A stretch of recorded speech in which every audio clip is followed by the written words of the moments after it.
35 years ago, this happened. We're off to QPR. Let's catch up with the view from the dressing room. Here's Mark Sykes. Let's start with Saturday. Fantastic performance, but on the wrong end of the result in the end.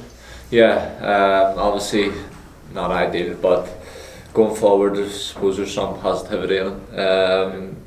I mean, we done well, and obviously, like you say, the result weren't great. But if you go back a few days beforehand, when we played Crewe, we didn't play too well, but we got the 3 points. So I mean, goes without saying, but the points are the most important thing.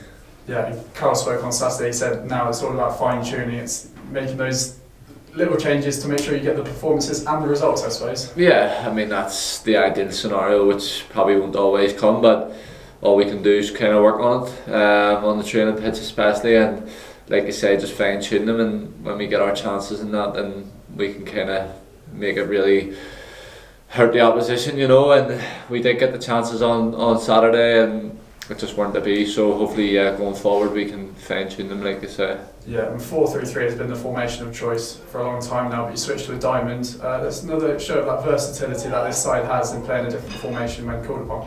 Yeah, it definitely does, and it's obviously nice that we do have that in the locker, you know. We didn't do a lot of work on it, but going forward, I suppose we will do. And I mean, it's probably nice for the manager to be able to know that we can play that way and play well. So hopefully, yeah, going forward we can do a bit more work on it and see what happens. Yeah, plenty of positives to take into tomorrow's game against QPR. It's going to be a challenge, isn't it, against Championship opposition, but one I'm sure you'll revel. Definitely. I mean, it's always nice playing against teams that are kind of in the league above to see where you're at in a way, and especially at this club with the kind of ambitions we've got, and obviously with the previous years and stuff in the playoffs, it's nice to see where kind of the level of the Championship is at, and the type of clubs that are there. So yeah, I mean, it'd be really nice to win the game, so hopefully we can do that. Yeah, against a familiar face in Rob Dickey as well. He's taking the Championship by storm this season. He's really kicked on, hasn't he? Yeah, but I mean, that was, well, I was going to say that was always going to be the case, but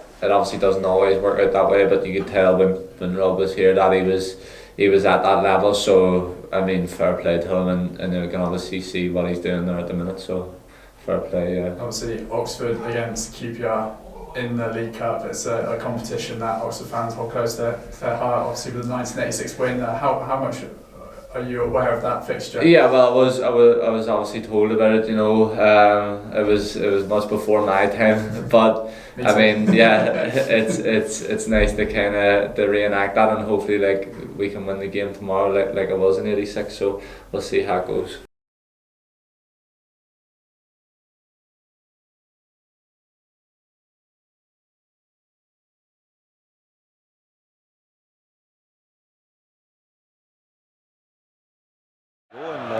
We've seen many a second half that's been really exciting, haven't we, after a dull first one? Yeah, speaks an optimist.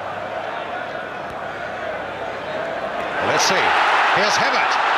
Put free. He's turned his man well. Will he have a go? Goal!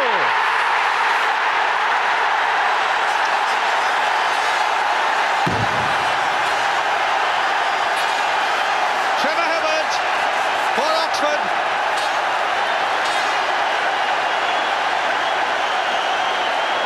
The man, they say, is low on confidence but high on skill,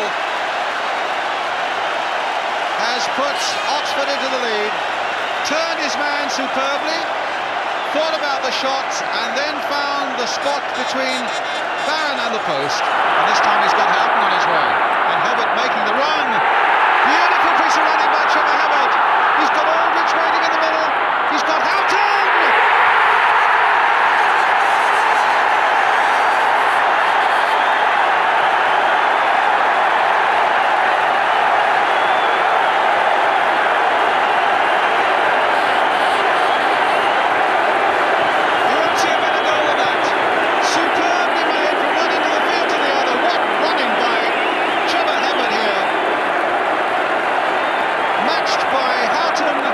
Finishing was perfect for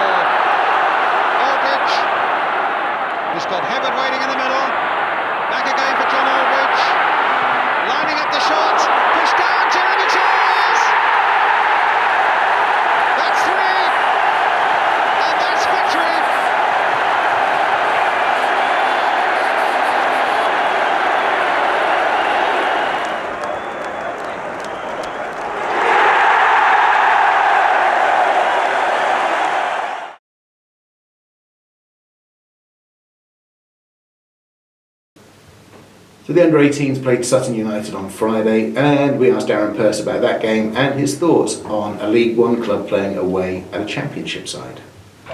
Sutton United on Friday, physical test.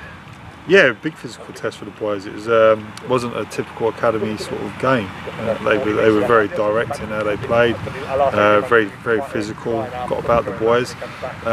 And the first years, which was made up of a majority of the first year boys, they stepped up to it. It matched their physicality. On another day, we'd go and win the game. Probably 4 or 5 were the chances that we created. We were quite wasteful in front of goal, but. But very pleasing that they stepped up to the physical side and managed to win the game. And for you, where you played the game, to see Clint score the goal must be pleasing. I think that the goal was a bonus on midfield. I thought Clinton was fantastic in the game. Just everything he did was quality. The way he played out from the back, he was calm, composed under pressure. Dealt with that longer ball. His head in that aerial battle that he was involved in. He managed to deal with that really well. And he was probably the man of the match in the game. He was fantastic, and just great to see in his development, especially coming from the game against Huddersfield on Wednesday as well. He got 2 90s in 3 days and dealt with them both quite well. Can I ask you a question about coaching? Obviously you were a defender and Hacks was further forward. Do you specialise in the coaching in that way? Or sometimes Faz always told me he preferred coaching strikers because he could tell them what defenders didn't like. How does it work with you two? I think we float off each other quite well. Hacks does do a majority of the forward play, but we both bounce off each other. There's ideas that I've got, there's ideas that Hacks has got, both in defensive and obviously attacking areas, and we bounce off each other and try and get the best of what's right. Hacks says a lot of things to me that I don't agree with or I do agree with, and that's part and parcel of being part of a partnership. Throughout the years, whenever I've spoke to managers, they've always said have an assistant or someone that's alongside you that's not like you. Yeah. And I think that's probably why things work quite well when we are working together. So yeah, things are going okay at the minute. I'll just ask you one last question. The first team away at QPR on Tuesday. You've played in these games before where you're playing against a side the division above. QPR won't be necessarily looking forward to playing us, will they? No, definitely. Whenever I've said, whenever you play against teams either sort of a league or 2 above or a league or 2 below, it's all about your attitude. If QPR's attitude's not quite right when they approach the game and ours is spot on, then that's when the upsets happen. I think that's why everybody loves the Carabao Cup and the League Cup and the FA Cup predominantly when you are playing lower league clubs, and that's why there are upsets. You can be complacent at times when you're the higher league side, and that's why there are them upsets. So hopefully there'll be another upset on the cards tomorrow night. So we always have a special guest on the preview show. Liam Potter has been doing the social media this season, so I want to talk to you before we talk about QPR. The goal gifts, they've gone down very well, haven't they? Yeah, they have. It was an idea we had probably at the start of the summer. We wanted to kind of have a different look at how we do the social media on match days, and obviously they've been very popular at other clubs before, so we thought, why not, let's have a go. And yeah, they've turned out very well, I think. Which one did you use at Matty on Saturday? I used the saxophone one. Which is now on my desk. If anybody wants the saxophone, you can have it. It'll have a competition prize. Email in lpotter@oufc.co.uk. Tell us a famous saxophone player and we'll put you in a draw. You can have Matty's saxophone. There you go, that's a good prize, isn't it? Yeah, brilliant. We'll get him to sign it as well. And, oh, even better. I hadn't really thought that through, had I, the competition, but there you go. Win Matty's saxophone. There's a better one of Matty. Why didn't you use that one? I think we're gonna hold fire on that one until a very good moment. Good. The saxophone one is tame compared to that one, I think, isn't it? So yeah. Just wait until you see that. One that went down really well. It was half me, half Carl, half you. The 3 halves together. Carl's yellow card. Do you want to explain to people how that came about? Yes, I think it was on the media day when we did all the gifts in one go. And I think it was the same day that Nathan Holland signed as well. So and I think we just announced that, and then I got a phone call saying Carl wants to do a gif as well. And I thought, oh no. I'm going to get in so much trouble with the EFL for doing that one. So yeah, I ran across to the pavilion where we were doing the shoot. It was all set up, and he told us the idea, and we went with it. And yes, there is another one for later in the season, if required. In case you're asking, somebody asked me, and you can answer this: why isn't there an A-Rod yellow card? hadn't thought of that, but maybe we should have factored that one in. I think, yeah, that goes without saying. Yeah, I think we should have maybe thought ahead on that one. I'll tell you something about goal gifts. We've got one for Simon Eastwood and Jack Stevens scoring a goal, but we haven't got an A-Rod one for scoring a goal. No. I don't know why.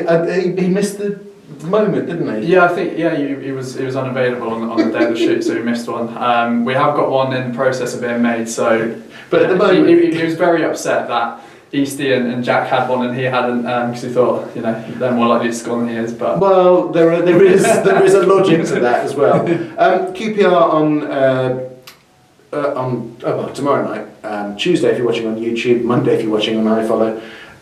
It's brilliant memories for me because I am ancient, but for you, what does it mean?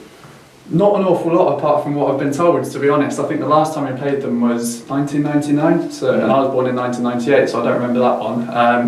But obviously, no, being an Oxford fan, there's no way you can escape that fixture without knowing the significance of the League Cup victory in 1986 and what it means to the football club and what it means to a lot of people around the club still now today, all these years later. Indeed. Transport news, the tube strike's off, isn't it? Yes, I think there was planned to be a tube strike. We're now told that is not happening, so you should be okay if you're travelling by tube. There are 5 London Road Club coaches going to the game. There are spaces on coach 5 as we record this, but they're filling up fast, so get in touch if you want to go there. And tickets, again, will be out of date by the time you see this, but there were tickets available Monday morning. It's going to be very, tight. very limited, I think. Yeah, very limited numbers, so you might be able to get in on the night, but I'd give the ticket office a ring, 01865 337 533, and book a place. You can collect at QPR or collect in advance. That's the way to do it, isn't it? Yes, yeah, I think that's the easiest way, yeah. And the game itself, I think we've got a chance. Yeah, I do as well. I think QPR, they've obviously got off to a fantastic start, and so has, familiar face and Rob Dickey as well. Yeah, I messaged him on Saturday, so he stopped scoring for a week. He didn't make promises back. We're going to take up his Player of the Season award from 2 seasons ago. It was on my desk, so we're going to take it and give it to him. There was a big discussion over who should present that, wasn't there? Yeah. Daryl Fisher pointing out that he bought the trophy, but no, I'm presenting it. It's going to be great. iFollow, what's the rules on iFollow? Good question. Okay, I'm asking myself. You're the iFollow man. Yeah, you can't watch it. The Carabao Cup is...